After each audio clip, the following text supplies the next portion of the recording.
Hey guys, what is up? And I just wanted sorry, 1 second. I'm going to basically show you guys my routine on Sundays on how I basically find trades and why doing this one thing on Sundays helps your ability to find and spot setups on the physical chart. So let me just go ahead and put on my camera.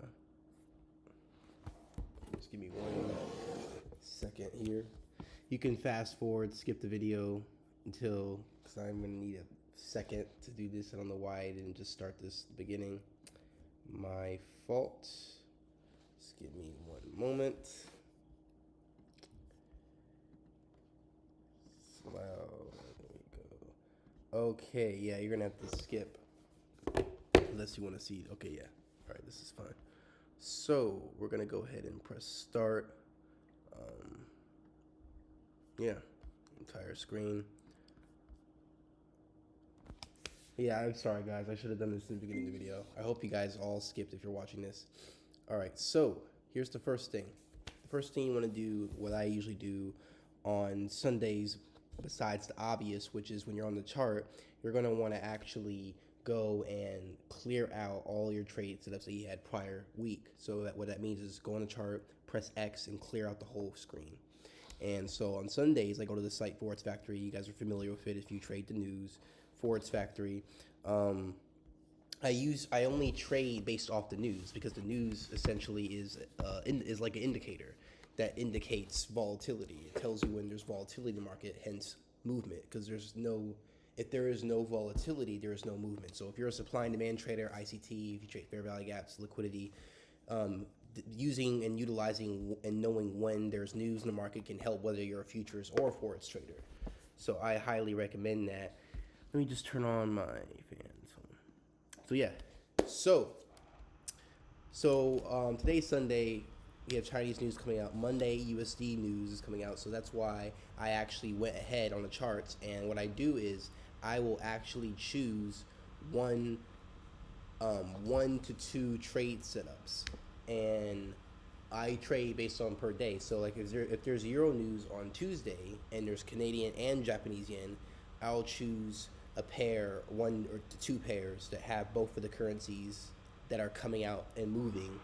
And yeah, and that basically is a hack that allows me to find trades more efficiently because when the market's moving, new supply and demand zones and new liquidity and all that is created because it's just obvious. It's just like, for example, when we trade smart money concepts, basically smart money is a term and the nickname comes from the people that actually are in control of the market. And so those people are the institutions, banks, hedge funds, people, individual people like in the crypto market that have a lot of the asset that you're trading. Their decisions and their buy and sell orders in the market affect the physical screen. And the only way the market moves is when those people and groups of people and entities actually move the market through orders, because that's the only way the market can move. It's buying and selling, right? And so orders are what actually move the market, and then the amount of orders are created. The people with the most money create the most orders, and that actually will make the markets move. So this screen on this site here, what you're looking at, the red and the orange, is basically telling me all the currencies that are moving this week and that basically give me potential to trade. And then once you do that, you can go then, sorry guys, you can then go to Trading View, and well, once it loads, because I'm waiting for it to load, you can then go on Trading View, and then you can, sorry guys, I had just a bunch of shit on my screen, and then you can apply the fact that you know US dollar is moving tomorrow morning at 8:30 during New York session and get in the market.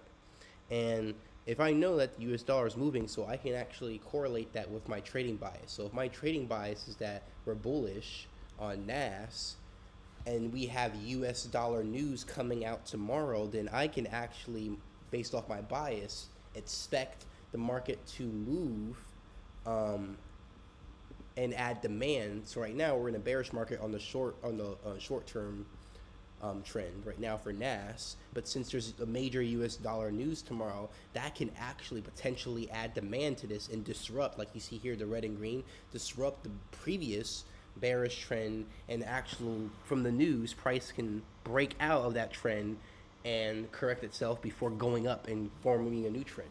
And so as a supply and demand trader, ICT, fair value gap, liquidity trader, you're basically making money off their corrections, because the news moves the markets, and then after every movement from the news, there's always a retracement or a correction, and in that retracement and correction is where you actually are entering the trades. So yeah, guys, I didn't want to make this video too long, but this is basically what I wanted to explain to you guys, and just utilizing that simple aspect of being aware of the currencies that are moving.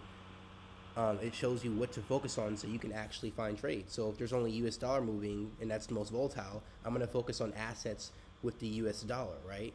Because that's going to be moving, so I have potential to find that. So yeah, I hope you liked the video. It's going to be short today. Peace.